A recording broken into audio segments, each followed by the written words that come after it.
میرا نام زینت ہے، میری عمر 25 سال ہے، میں دکھنے میں بہت ہی خوبصورت ہوں۔ آج میری شادی کا دن تھا، میں دلہن بنی بیٹھی تھی۔ میری کھلیری بہن کا نام رخسار ہے۔ رخسار دیکھنے میں مجھ سے بھی زیادہ خوبصورت ہے اور آج کے دن وہ تیار ہو کر اور بھی زیادہ خوبصورت لگ رہی تھی۔ میرے بعد اب رخسار کی شادی ہونی تھی، اسی لیے سب کی نظریں اس پر ہی تھیں۔ میری شادی میرے ماما کے بیٹے سے ہو رہی تھی۔ بس اسی دن میری دوسری خالہ نے رخسار کو اپنے بیٹے کے لیے پسند کر لیا کہ وہ اپنے بیٹے حسین کی شادی رخسار سے ہی کریں گی۔ اس دن رخسار بہت ہی خوبصورت لگ رہی تھی۔ شادی کے بعد خالہ نے اپنے بیٹے حسین سے رخسار کی شادی کرنے کی بات کہی تو حسین نے بھی خوش ہو کر اپنی امی کے فیصلے پر ہاں کر دی۔ رخسار بے انتہا خوبصورت تھی۔ میری شادی کے بعد ہماری دعوت سب سے پہلے خالہ نے ہی کی اور اپنی بات ہمارے سامنے رکھی۔ ہماری دوسری خالہ نے کہا کہ یہ تو ہماری خوش قسمتی ہے جو آپ نے رخسار کو اپنی بہو بنانے کا سوچا، ورنہ یتیم لڑکیوں کے کب اچھے رشتے ملتے ہیں۔ ان دنوں ہماری خالہ زیادہ امیر نہیں تھیں، لیکن ہماری دوسری خالہ صحیح تھیں، کیونکہ رخسار کے ابو کے انتقال کو 7 سال سے زیادہ ہو چکے تھے اور اس کے بعد سے ہی میری امی انہیں ہمارے گھر لے آئی تھیں اور تب سے آج تک ہم سب مل جل کر رہتے تھے۔ رخسار کے ابو ایک سرکاری دفتر میں منشی تھے۔ اس سمے ان کی تنخواہ بھی کم تھی۔ رخسار کے ابو ایک ایماندار منشی تھے اور محنت اور ایمانداری کے چلتے ان کا گزارا بہت مشکل سے ہوتا تھا۔ کچھ وقت کے بعد ہمارے ابو کا بھی انتقال ہو گیا۔ ہم نے اور انہوں نے مشکلوں کا سمے دیکھا، ہمارا گزارا کرنا بہت مشکل ہو گیا، لیکن رخسار کی امی نے ہار نہیں مانی اور لوگوں کے کپڑے سلائی کر کے ہمیں پالا۔ جب خالہ نے رخسار کا رشتہ مانگا تو اس کی امی بہت خوش ہو گئیں۔ اس کی امی کو کوئی اعتراض نہیں تھا۔ جب رخسار کی منگنی خالہ کے بیٹے حسین سے ہو گئی تو اس کی امی کی بھی فکر کم ہو گئی۔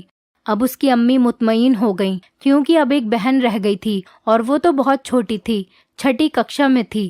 حسین کا مستقبل روشن تھا، اس کا انجینئرنگ کا آخری سال تھا۔ اس کی امی نے کہا کہ جیسے ہی ہمارا بیٹا سالانہ امتحان دے گا ہم شادی کی تاریخ رکھ دیں گے۔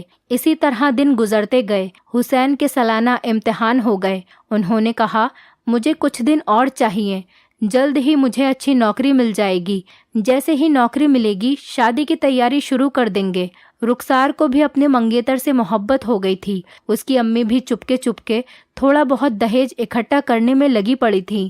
انہی دنوں حسین کو ملک سے باہر جانے کا چانس مل گیا اور وہ اس موقع کو گنوانا نہیں چاہتا تھا اور رخسار کو اس کی جدائی کے اندیشے ڈراتے تھے۔ رخسار نے ایسی بہت سی کہانیاں سن رکھی تھیں کہ لڑکا دوسرے ملک جائے گا تو وہیں کا ہو کر رہ جائے گا، کسی اور سے شادی کر لے گا اور منگیتر انتظار کی آگ میں جلتی رہ جائے گی۔ امی نے خالہ سے بات کی تو وہ بولی یہ میرے بیٹے کے مستقبل کا سوال ہے، ایک بار میرے بیٹے کو جانے دے، بس 1 سال کی ہی تو بات ہے، وہ 1 سال بعد آ جائے گا، تب تک ہم بھی اچھی طرح شادی کی تیاری کر لیں گے۔ ہم کوئی غیر نہیں کہ آپ کو ہم پر بھروسہ نہیں ہے، تم فکر نہیں کرو بہن، 1 سال تو پلک جھپکتے ہی گزر جاتا ہے، میں زبان دے کر پھرنے والی عورت نہیں ہوں۔ ان کی تسلیوں پر رخسار کی امی نے اعتماد کر لیا۔ حسین دوسرے ملک چلا گیا اور میری بہن اس کے اندیشوں سے لڑنے کے لیے اکیلی رہ گئی۔ حسین نے سعودی عرب جاتے ہی اپنے دوسرے بھائی کو بھی بلوا لیا۔ اس کا ایک کمپنی سے 3 سال کا ایگریمنٹ ہو گیا تھا۔ دونوں بھائی خوب کما رہے تھے اور تقریباً ساری کمائی گھر ہی بھیج رہے تھے۔ اس کمائی سے ان کے گھریلو حالات بہت اچھے ہوتے چلے گئے۔ دولت تو انسان کی آزمائش ہوتی ہے، ان کے تو مزاج ہی 7ویں آسمان پر پہنچ گئے۔ اب جب بھی خالہ رخسار کے گھر آتی تو اس قسم کی باتیں ضرور کرتی کہ فلانے نے اپنی بیٹی کو گاڑی دی، بنگلہ دیا ہے، لڑکی بھی ڈاکٹر ہے، لوگ سوچ سمجھ کر رشتے کرتے ہیں۔ تو کبھی کہتی کہ دلہن والوں کی طرف سے ساس نندوں کو بھی زیور دیے جاتے ہیں۔ میں ایک شادی میں گئی تھی تو میں دیکھ کر حیران رہ گئی کہ لڑکی والوں نے ساس کو 10 تولے کا ہار دیا اور نند کو تو 2-2 تولے کے کڑے دیے، تمام رشتہ داروں کو قیمتی جوڑے دیے۔ لوگ بڑی دھوم دھام سے اپنی لڑکیاں بدا کرتے ہیں۔ رخسار کی امی ان کی باتیں سنتی تو اپنا دل تھام لیتی، سوچتی ان کو کیا ہوتا جا رہا ہے، کیا دولت آنے سے لوگوں کے مزاج اتنا بدل جاتے ہیں۔ طرح طرح کی باتیں سن کر بھی امی خاموش رہتی، کبھی کوئی پلٹ کر جواب نہیں دیتی، بس کہتی تھی کہ دیکھتی ہوں آخر کب بلی تھیلے سے باہر آتی ہے۔ آخر اس کی امی کو ان باتوں کا مقصد سمجھ آ ہی گیا کیونکہ خالہ نے ایک امیر گھرانے کی لڑکی دیکھ رکھی تھی اور اب کسی بہانے سے یہ رشتہ ختم کرنا چاہتی تھی۔ وہ جب بھی آتی ہر بار کی طرح نئی نئی باتیں سنا کر جاتی تاکہ رخسار کی امی کا کسی طرح برا ہو جائے۔ جب خالہ آتی تو میرا دل سناٹے میں ہو جاتا کہ نہ جانے اب کیا کہنے آئی ہیں۔ بڑی خالہ بیچاری ان کی خوب خاطر توجہ کرتی، بھاگ کر جاتی، کسی اچھے ہوٹل سے ان کے لیے کھانا لاتی، ساتھ میں آئس کریم لازمی لاتی کیونکہ خالہ کو آئس کریم بہت پسند تھی۔ عزت دینے میں بھی رخسار کے گھر والے کوئی کسر نہ اٹھائے رکھتے تھے، لیکن ہوتا وہی ہے جو نصیب میں لکھا ہوتا ہے۔ آخر کار 1 سال گزر گیا اور حسین گھر واپس آ گیا۔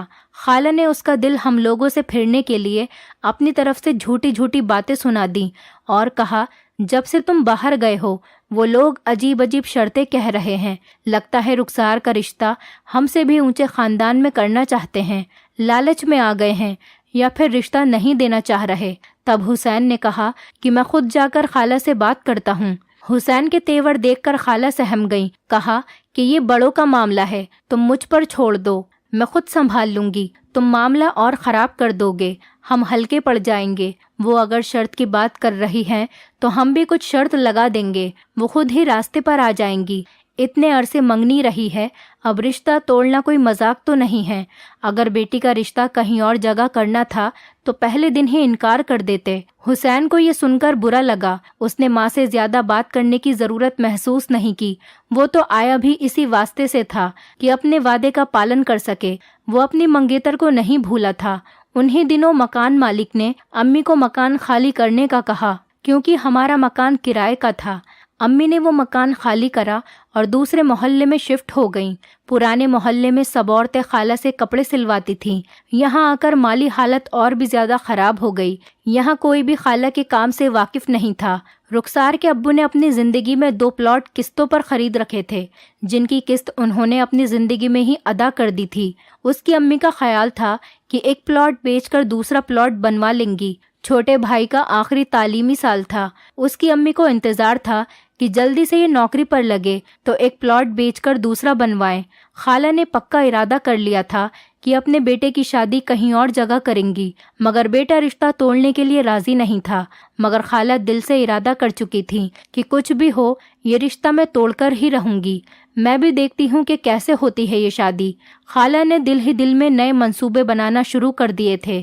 بیٹے کے کہنے پر خالہ شادی کی تاریخ لینے آ گئیں، ساتھ میں یہ بھی سنا گئیں کہ اب سوسائٹی میں ہمارا خاص مکان ہے، دیکھو لڑکی کو خالی ہاتھ نہیں بھیجنا ورنہ لوگ طرح طرح کی باتیں بنائیں گے، اور ساس نندوں کو بھی کچھ زیور دینا ہوگا ورنہ ہمارے مہمان ہنسیں گے کہ کن لوگوں میں رشتہ کر دیا ہے۔ رخسار کی امی نے ان کی باتوں کو تحمل سے سنا۔ انہوں نے پائی جوڑ کر مہمانوں کے لیے کھانے کا انتظام اور شادی کا خرچہ اکٹھا کیا تھا۔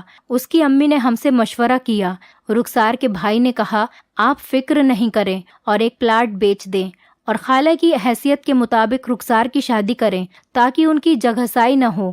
جب میں کمانے لگوں گا تو گھر بنوانے کے لیے پیسے اکٹھے کر لوں گا۔ یہ سب بیٹی کی خوشی اور زندگی کا معاملہ تھا۔ حسین بہت اچھا لڑکا تھا اور اس کا مستقبل بھی اچھا تھا۔ اس کی امی نے بھائی کو پلاٹ بیچنے کو کہا۔ بھائی نے جیسے تیسے کر کے پلاٹ بیچ دیا۔ رخسار کی شادی کی تاریخ رکھی جا چکی تھی۔ رخسار کی امی نے خالہ اور ان کی بیٹیوں کے لیے ہلکے پھلکے کنگن بھی بنوا دیے۔ ان کا خیال تھا یہ سب کر کے وہ بیٹی کے لیے انمول خوشیاں خرید لیں گی، اور ادھر رخسار اس کی امی کے فالتو خرچے پر سلگ رہی تھی، اور حسین کے فرشتوں کو بھی خبر نہیں تھی کہ اس کی امی کیا گل کھلاتی پھر رہی ہیں۔ رخسار اپٹن لگانے سے پہلے ہی زرد پڑ گئی تھی۔ ڈھولک کی تھاپ سے اس کا دل ایسے دھڑکتا تھا جیسے اسے توپوں کی آواز سنائی دیتی ہو۔ ہم سب سمجھ رہے تھے کہ حسین کو ساری حقیقت معلوم ہے۔ اس کی ماں ایسے تاثر دے رہی تھی جیسے وہی اپنی ماں کو نئی نئی ہدایتیں دے کر ہمارے گھر بھیج رہا ہو۔ رخسار کو بھی رہ رہ کر اب اس پر غصہ آ رہا تھا کہ یہ کیا ہم غریبوں کے ساتھ ایسا سلوک کیوں کیا جا رہا ہے، کیا اپنے بھی ایسا سلوک کرتے ہیں۔ ادھر خالہ اس کی شادی ناکام بنانے کے لیے ایک نیا منصوبہ بنا چکی تھی جو انہیں شادی والے دن ہی انجام دینا تھا۔ مہندی والے دن خالہ بڑی دھوم دھام سے اپنے مہمانوں کے ساتھ آ گئیں۔